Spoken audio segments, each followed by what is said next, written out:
नमस्कार, अपना बिहार में स्वागत है आपका। मैं हूं आपके साथ सिरांधा शेखर।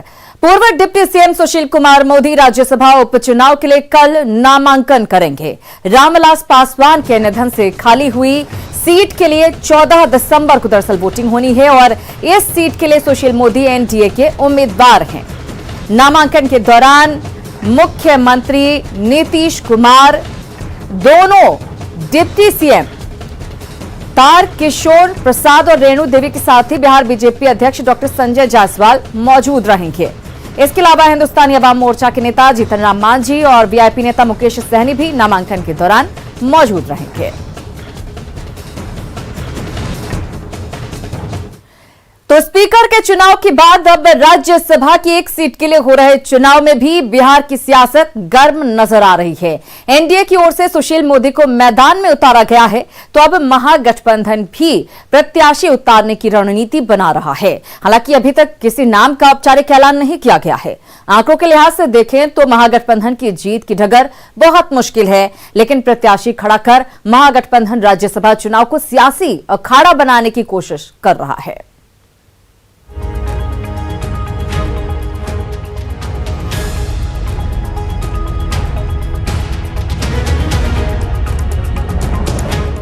विधानसभा के चुनावी दंगल में मात खाने के बाद भी स्पीकर के चुनाव में सियासी परंपरा को दरकिनार करते हुए महागठबंधन ने एनडीए के सामने चुनौती खड़ी की, लेकिन इसमें भी उसे निराशा हाथ लगी। एक बार फिर राज्यसभा की एक सीट पर हो रहे उपचुनाव में विपक्ष तगड़ी चुनौती देने की रणनीति पर काम कर रहा है। एनडीए ने सुशील मोदी को मैदान में उतारा है। माना जा रहा है कि आरजेडी राज्यसभा की रेस में भी प्रत्याशी उतार सकता है। सियासी गलियारे में जिन दलित नेताओं के नामों की चर्चा है, उनमें श्याम रजक का नाम सबसे ऊपर है। संख्या बल तो आप लोग के पास है नहीं, तो फिर कैसे लड़ेंगे? संख्या बल तो है, समय आ जाएगा बता देंगे। संख्या तो 110 था, 116 हो गया अध्यक्ष के चुनाव में। और आगे आप देखिए, जब दलितों की सवाल होगा तब आप देखिएगा कि अंदर अंदर क्या होता है। दलित के सवाल पर दलित एक होंगे। आंकड़ों के लिहाज से महागठबंधन के लिए जीत दूर की कौड़ी है। जहां तक श्याम रजक के नाम का सवाल है, तो सत्ता पक्ष ने आरजेडी पर दलितों को छलने का और परंपरा को तार तार करने का आरोप लगाया है। जिस तरीके से सामान्य राज्यसभा के चुनाव में अपने परिवार के लोगों को उतारने का काम करते हैं, और उसी तरीके से इस चुनाव में भी अपने परिवार के ही सदस्य को उतारे तो ज़्यादा बेहतर होगा। खास करके जो उनका पॉलिटिक्स चल रहा है कि दलितों को अपमानित करने के लिए, उनको खड़ा करा के उनको चुनाव हराने के लिए एक साजिश है। दलितों की सस्ती लोकप्रियता लेने के लिए यह काम वो कर रहे हैं, जो ठीक नहीं है। जो जब उनका राज्यसभा का चुनाव होगा उस वक्त में किसी दलित को भेजने का काम करे, ये हम आशा उनसे करेंगे। जो नेता प्रतिपक्ष हैं वह राजनीतिक मर्यादाओं को हर तरीके से तार तार करने पे लगे हुए, परंपराओं को तार तार करने पे लगे हुए। तो यह भी जो बात हो रही है, परंपराओं को तोड़ने की ही बात हो रही है। सीटों के समीकरण को समझें तो अगर विपक्ष की ओर से प्रत्याशी खड़ा किया भी जाता है तो 243 सदस्यीय विधानसभा में जीत उसी की होगी जिसे पहली वरीयता में कम से कम 122 वोट मिलेंगे। ऐसे में महागठबंधन की जीत दूर की कौड़ी है। न्यूज़ 18 के लिए पटना से आनंद अमृतराज की रिपोर्ट। वहीं बिहार में मंत्रिमंडल विस्तार की चर्चा एक बार फिर सुर्खियों में है, लेकिन मंत्रिमंडल विस्तार में सबसे ज्यादा इस बात की चर्चा हो रही है कि मुस्लिम प्रतिनिधित्व को लेकर नीतीश क्या करेंगे, क्योंकि इस बार कोई भी मुस्लिम चेहरा जीत की माला नहीं पहन पाया है। लिहाजा अब मुस्लिम समुदाय से मंत्री बनाए जाने को लेकर कई विकल्प तलाशे जा रहे हैं।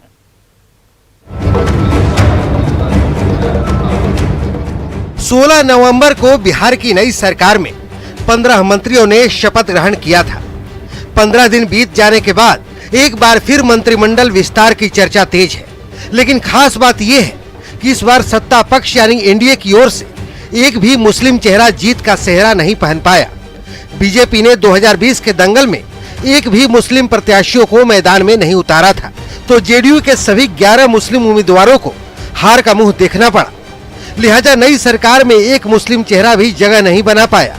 सूत्र बताते हैं कि नीतीश कुमार मुस्लिम समुदाय को मैसेज देने के लिए किसी मुस्लिम को मंत्री बना सकते हैं, लेकिन वो कौन होगा इसकी तस्वीर साफ नहीं हुई है। लेकिन चंद नाम सियासी फिजाओं में तैर रहे हैं। इस वक्त जेडीयू में 5 मुस्लिम एमएलसी हैं, जिनके नामों की चर्चा जोरों पर है। संभावित नामों में एक नाम है गुलाम रसूल बलियावी का। गुलाम रसूल बलियावी जेडीयू के वरिष्ठ नेता हैं, साथ ही आक्रामक तरीके से अपनी बात रखते हैं। दूसरा नाम है कमर आलम, आरजेडी से जेडीयू में आए हैं। कमर आलम को अच्छा संगठनकर्ता माना जाता है। तीसरा नाम है गुलाम गौस का, जो जेडीयू के एमएलसी हैं और पसमानदा समाज से आते हैं। चौथा नाम है तनवीर अख्तर का, जो जेएनयू के प्रेसिडेंट रह चुके हैं और अल्पसंख्यक प्रकोष्ठ के अध्यक्ष भी हैं। पांचवा नाम है खालिद अनवर का, जिनकी पैठ मुस्लिम धर्मगुरुओं में अच्छी मानी जाती है। मंत्रिमंडल में मुस्लिम चेहरे को शामिल करने की बात पर जेडीयू के प्रदेश अध्यक्ष वशिष्ठ नारायण सिंह ने पुख्ता तरीके से तो कुछ नहीं कहा, लेकिन इतना जरूर कहा कि नीतीश कुमार सबको साथ लेकर चलने वाले नेता हैं। रिप्रेजेंटेशन देने के तो कई तौर तरीके भी होते हैं, इसलिए इतना ही मैं आज कह सकता हूं, चूंकि सरकार तो गठित उनको करना है, इसलिए आधिकारिक रूप से तो वही जवाब देंगे, लेकिन जो उनका नेचर है, जो काम करने का ढंग है, जो उनका सोचने का ढंग है, जो उनकी कार्य पद्धति है, उसके आधार पर मैं इतना कह सकता हूं कि वो सभी वर्गों को साथ में ले चलने में विश्वास करते हैं। जिन 5 नामों की चर्चा है, उनमें तनवीर अख्तर और गुलाम गौस का नाम भी आगे है। मंत्री बनने के सवाल पर उन्होंने साफ किया कि फैसला नीतीश कुमार को लेना है, वो किसी भी जिम्मेदारी को लेने के लिए तैयार है। हमारे नेता नीतीश कुमार और ऊपर वाले भी देख रहे हैं कि ईमानदारी से काम किया जाता है, और वो मैं करता रहूँगा, चाहे जो जिस तरह की भी जिम्मेवारी होगी, छोटी जिम्मेवारी हो, बड़ी जिम्मेवारी हो, संगठन की जिम्मेवारी हो, या जो भी रहेगी, नेता जो भी समय जिस टाइम में भी जो जिम्मेवारी देंगे वो करने के लिए तैयार हूँ। सभी लोग जानते हैं कि मुख्यमंत्री का डिस्कशन होता है कि वो किसको उपयुक्त समझता है किस पद के लिए, तो उसी अनुसार जो अपने मंत्रिमंडल का, किसी भी राज्य का मंत्रिमंडल का विस्तार मुख्यमंत्री करते हैं, जिसको उचित समझेंगे वो करेंगे। इधर बीएसपी से एकमात्र चुनाव जीते हुए जमा खान का नाम भी फिजाओं में तैर रहा है। जमा खान नीतीश कुमार से मुलाकात भी कर चुके हैं, लेकिन शर्त यह है कि जमा खान को जेडीयू का दामन थामना होगा। जाहिर है डगर मुश्किल है और पेचीदा भी है। भले ही जेडीयू से एक भी मुस्लिम उम्मीदवार नहीं चुनाव जीत पाया, लेकिन बावजूद इसके नीतीश कुमार मुसलमानों को मैसेज देने के लिए अपने मंत्रिमंडल में किसी एक मुस्लिम को मंत्री जरूर बना सकते हैं, लेकिन वो चेहरा ऐसा होगा जिससे मुसलमानों में एक बड़ा मैसेज जा सके। कैमरामैन सुबोध के साथ आनंद अमृतराज, न्यूज 18 नेटवर्क, पटना।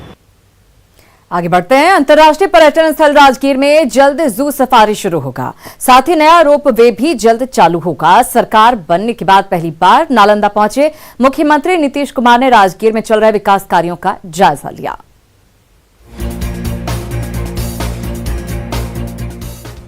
मुख्यमंत्री नीतीश कुमार ने अपने मुख्यमंत्री काल में राजगीर को अंतर्राष्ट्रीय पर्यटन स्थल के रूप में विकसित करने में कोई कोर कसर नहीं छोड़ी है।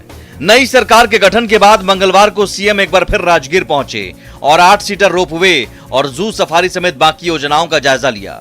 इस दौरान मुख्यमंत्री नीतीश कुमार ने नई रोपवे का ट्रायल कराकर देखा और निर्माण कार्य को फरवरी तक पूरा कर लेने का निर्देश दिया।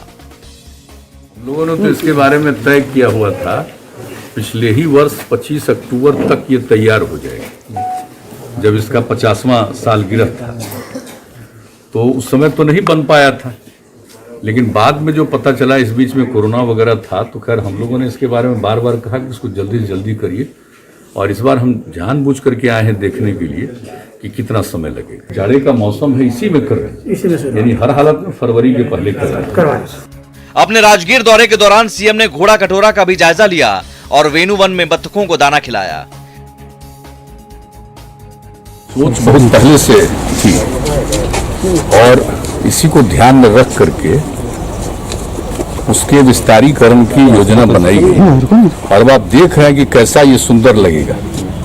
तो चूंकि काम जारी है तो हम इस पर देखने के लिए चले आए, क्योंकि अनेकों बार हमने इसको देखा है और जो भी सलाह देना था हमने दिया था, और इस बीच में जो पूरा का पूरा काम हो रहा है बहुत अच्छा है। दरअसल राजगीर को अंतर्राष्ट्रीय पर्यटन स्थल के रूप में विकसित करना सीएम का ड्रीम प्रोजेक्ट है और इसके लिए राजगीर में राज्य सरकार की तरफ से कई महत्वपूर्ण निर्माण कार्य चल रहे हैं, जिनका निरीक्षण नीतीश कुमार खुद समय समय पर करते रहते हैं। न्यूज 18 के लिए नालंदा से अभिषेक के साथ आनंद अमृतराज की रिपोर्ट। जमुई में सीएम नीतीश के ड्रीम प्रोजेक्ट हर घर नल का जल योजना में बड़ी लापरवाही बरती जा रही है। 2017 में लक्ष्मीपुर प्रखंड के जिस गांव में नीतीश कुमार ने योजना का खुद उद्घाटन किया था, 3 साल बाद वहां के लोगों को नल से पानी नहीं मिल रहा। पाइप टूट चुके हैं और लोगों से रुपए की मांग की जा रही है। देखिए ये रिपोर्ट। टूटे हुए टेप, जगह जगह टूटी हुई पाइप, घरों तक टेप पहुंचा देने की खानापूर्ति। तस्वीरें जमुई की हैं और हाल है सीएम नीतीश कुमार के ड्रीम प्रोजेक्ट हर घर नल जल की योजना। लेकिन हाल क्या है ये तस्वीरें बताती हैं। ये एक मुसहरी है जो महादलित टोला है, वहां की हकीकत सामने है। ये नल है जो ये महिला के घर के सामने लगा है, लेकिन पानी कितना मिलेगा अंदाजा लगाया जा सकता है। हकीकत यही है और कमोबेश हर जगह हर घर के सामने यही हाल है, जहां पर कई पाइप फटे हुए हैं, टूटे हुए हैं और पानी आ ही नहीं रहा है। पूछेंगे अच्छा पानी कभी आया इससे? इसमें पानी आया, मगर पानी बंद किया गया है। पैसा देगा तब पानी आएगा, नहीं पैसा देगा नहीं पानी आएगा। गांव में पाइप बिछी, नल लगाए गए, पानी की टंकी लगाई गई, लेकिन इसका कोई फायदा नहीं हुआ। लोग अब भी हैंडपंप और कुएं के भरोसे हैं। ये स्थिति है, यहाँ नल है ही नहीं, मतलब इसका टैप नहीं है। अब दूसरे नल की अगर देखा जाए तो इस नल में पानी आता ही नहीं है। इसी तरह से शोभा का वस्तु बना हुआ है, दरवाजे के सामने लगा हुआ है और यही हालात सब जगह है। कई जगह तो पाइप फट चुके हैं, टूट चुके हैं। लोग जो है चापा नल से पानी भर रहे हैं या फिर जो गांव में इस टोले में जो कुआं है वहां पर पानी भरते हैं और सबको परेशानी हो रही है पानी को लेकर। अच्छा पानी को लेकर कितना परेशानी हो रही है? बहुत परेशानी हो रहा है पानी को लेकर। जा रहा है नल का जा रहा है, मतलब फिर भी पैसा लेता है पानी में। जिस टोले की तस्वीरें हम आपको दिखा रहे हैं वो इस मायने में खास है कि यह योजना का उद्घाटन सीएम नीतीश कुमार ने खुद किया था। विकास यात्रा पर पहुंचे सीएम नीतीश कुमार ने इस टोले से योजना की शुरुआत की थी। जिस समय मुख्यमंत्री आए थे ना, उसी टाइम ये काम हुआ, बाकी बात देखने वाला कोई नहीं। बिल्कुल साफ साफ में बोल रहे हैं साहब जी। जिस समय मुख्यमंत्री आए थे इस टोला में, इस गांव में, इस मोहल्ला में 2017 के दिसंबर महीने में मुख्यमंत्री नीतीश कुमार यहाँ पर आए थे विकास यात्रा के तहत और उसी समय यहाँ पर नल का जल योजना की शुरुआत की गई थी। लेकिन हकीकत आज क्या है वो सामने है। कई लोगों का कहना है कि उनके घर का नल से एक बूंद पानी आज तक नहीं गिरा और वहीं कई जगह पर पाइप फट चुके हैं, टूट चुके हैं। पानी के लिए परेशान है। लोग बोल रहे हैं कि उनसे 30 रुपया महीना मांगा जा रहा है, लेकिन वे लोग कहाँ से दे? जब पानी ही नहीं आ रहा है तो पैसे कहाँ से दे? केसी कुंदन, न्यूज 18 जमुई। इधर पटना एम्स में कोरोना वैक्सीन का ट्रायल चल रहा है। स्वास्थ्य मंत्री मंगल पांडे ने कहा कि वैक्सीन को आम लोगों तक पहुंचाने की तैयारी चल रही है और हर प्रखंड तक वैक्सीन को पहुंचाया जाएगा। वैक्सीन के निर्माण की प्रक्रिया चल रही है, वह जल्द ही पूरी होगी और ट्रायल भी लास्ट स्टेज में है और जब ये सारी प्रक्रियाएं पूरी हो जाएंगी तो अगले कुछ एक महीनों में वैक्सीन आ जाएगा। लेकिन वैक्सीन आने के पहले, क्योंकि देश की आबादी बहुत बड़ी है, 130 करोड़ की आबादी है, इस राज्य की भी आबादी लगभग 12 करोड़ की है। 12 करोड़ आबादी तक उस वैक्सीन को पहुंचाना और वैक्सीन को पहुंचाने के लिए उसके कोल्ड चेन को मेंटेन करना, उसके पूरे सिस्टम को इमर्ज करना, तो ये पूरा तैयारी करना पड़ा। पटना से ट्रेनों की संख्या लगातार बढ़ती जा रही है, लेकिन कोरोना को लेकर सतर्कता नहीं बरती जा रही है। ना तो थर्मल स्क्रीनिंग हो रही है और ना लोग मास्क पहनकर जा रहे हैं। जायजा लिया हमारे सहयोगी रजनीश कुमार ने। कोविड-19 को लेकर भले ही पूरा बिहार अलर्ट पर हो, लेकिन पटना जंक्शन पर लापरवाही देखने को मिल रहा है। हम इस वक्त आपको सीधी तस्वीर दिखा पा रहे हैं पटना जंक्शन के प्रवेश द्वार पर। देख सकते हैं कि ये 2 प्रवेश द्वार बना हुआ है, जहां पर दोनों प्रवेश द्वार पर जो यात्री आ रहे हैं, जा रहे हैं, उन्हें रोकने टोकने वाला कोई नहीं है। यानी जो पटना जंक्शन पर इससे पहले जो अभियान चलाए जा रहे थे वो अभियान फिलहाल नजर नहीं आ रहा है। स्क्रीनिंग टेस्ट काउंटर जरूर है, लेकिन कर्मी नजर नहीं आ रहे हैं। जाहिर है एक बड़ी लापरवाही देखते हुए बन रही है। कोई मास्क लगाया है कि नहीं, कोरोना है कि नहीं, इसको लेकर कोई भी जानकारी नहीं मिल रही है।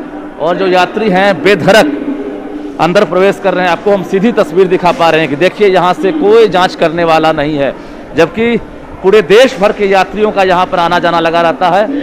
और हम आपको सीधी तस्वीर दिखा पा रहे हैं कि देखिए कुछ यात्री हैं अंदर में जो बिना मास्क के भी नज़र आ रहे हैं। और यहाँ भी आपको हम दिखा रहे हैं कि देखिए ये भी सीधा अंदर जा रहे हैं।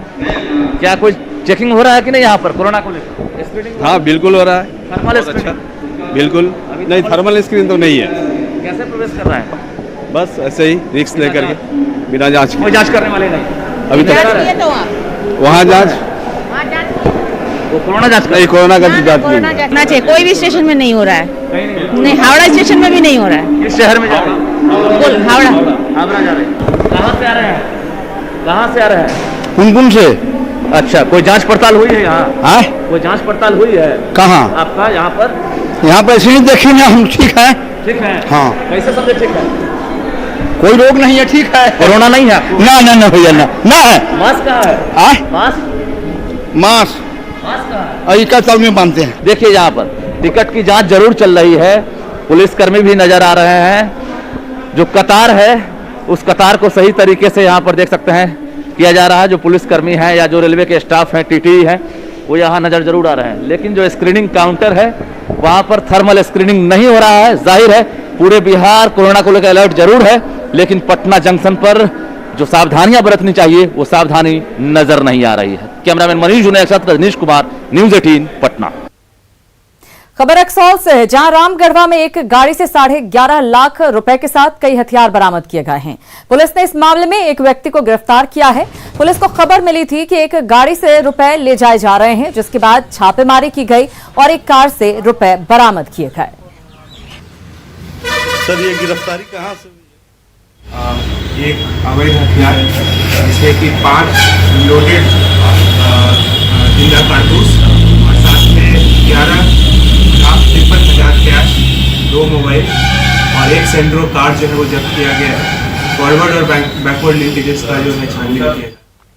समस्तीपुर में ताजपुर के पैक्स अध्यक्ष और आरजेडी नेता मोहम्मद कुर्बान को जान से मारने की धमकी मिल रही है। मोहम्मद कुर्बान थाने में इसकी लिखित शिकायत करना चाह रहे हैं, साथ ही कॉल डिटेल्स भी देने को तैयार हैं, लेकिन उनकी लिखित शिकायत लेने के बजाय पुलिस किसी मामले में फंसाने की धमकी दे रही है, जिसके बाद पीड़ित ने एसपी से शिकायत की है। इसकी जानकारी आप लोगों के माध्यम से हमको पता चला है। अगर उनको इस तरह की बात है तो विधि सम्मत निर्देश कार्रवाई करने के लिए थाना प्रभारी को निर्देश दिया जाएगा और इस संबंध में हम स्वयं थाना प्रभारी से बात करेंगे। ठंड बढ़ते ही मुजफ्फरपुर में प्रदूषण का स्तर बढ़ने लगा है। आशंका जाहिर की जा रही है कि कोहरे के साथ ही प्रदूषण की मात्रा बढ़ती जाएगी। आमतौर पर मुजफ्फरपुर में हर साल ठंड के मौसम में प्रदूषण का स्तर औसत से 6 गुना बढ़ जाया करता है। मुजफ्फरपुर शहर को स्मार्ट सिटी में चयन हुए 3.5 साल से अधिक समय का वक्त हुआ है, लेकिन प्रदूषण के मामले में अक्सर मुजफ्फरपुर की चर्चा देश दुनिया में होती है। कई दफ़ा हम लोगों ने देखा है कि तीसरे नंबर पर प्रदूषण के स्तर पर मुजफ्फरपुर पहुंचा है। इस साल क्या होने वाला है, जबकि कोरोना फेज 2 की चर्चा हो रही है? ये तो आने वाले समय में कुछ बताया नहीं जा सकता है, लेकिन जो भी होता है एयर क्वालिटी इंडेक्स जो होता है, जो हम लोग निकालते हैं एक कैलकुलेटर के थ्रू, वो सारा कुछ इसमें डिस्प्ले होता है। और कल का जो हम लोग देख रहे हैं 158 है, तो वो आपका केवल PM 2.5 है। PM 2.5 इट मीन्स की पार्टिकुलेट मैटर, और उसका वो मेजर होता है 2.5, जो कि मतलब कि एक बाल से जो है काफ़ी कई गुना छोटा होता है, जिसको लोग नंगी आंखों से नहीं देख पाते हैं। अभी फिलहाल खतरनाक स्टेज में नहीं है? नहीं, खतरनाक तो नहीं बिल्कुल बोला जा सकता है। तो मुजफ्फरपुर में इस प्रकार जो 2.5 माइक्रोग्राम की बात होती है, जो खतरनाक स्टेज माना जाता है, और 400 से अधिक के आसपास भी स्तर गया है। हमारे साथ जिला सूचना जनसंपर्क पदाधिकारी हैं। क्या कोई रणनीति बनी है लास्ट मीटिंग में? देखिए, पिछले बार बढ़ते प्रदूषण को देखते हुए जिलाधिकारी की अध्यक्षता में एक बहुत ही महत्वपूर्ण मीटिंग की गई, जिसमें प्रदूषण कंट्रोल बोर्ड के सारे पदाधिकारी के साथ जिला के सारे विभागों के पदाधिकारी थे। उसमें कई एक बिंदुओं पर अहम निर्णय लिया गया। जैसे जिला परिवहन पदाधिकारियों को इसमें सख्त निर्देश दिया गया है कि गाड़ियों के फिटनेस और उसका पॉल्यूशन का निरंतर जांच करें। जांच के बाद अगर ऐसा पाया जाता है कि वो इसका पालन नहीं कर रहे हैं तो उन पर कार्रवाई की जाए। पिछले मंगलवार को बैठक में किया गया है कि किस प्रकार बढ़ते प्रदूषण को इस ठंड के मौसम में कम किया जाए और कोरोना फेज 2 की बात जब होती है, अब भी कोरोना के कई मरीज पॉजिटिव मिल रहे हैं और फेफड़े संबंधित बीमारी प्रदूषण बढ़ने पर बढ़ती है। ऐसे में जिला प्रशासन के लिए चुनौती है कि किस प्रकार मुजफ्फरपुर शहर में प्रदूषण के असर को कम किया जाए। कैमरामैन संजीव के साथ प्रवीण ठाकुर, न्यूज़ 18 मुजफ्फरपुर। और इसी के साथ अपना बिहार में फिलहाल इतना है, लेकिन कुछ ही पलों में लौट रहे हैं जोहार झारखंड के साथ।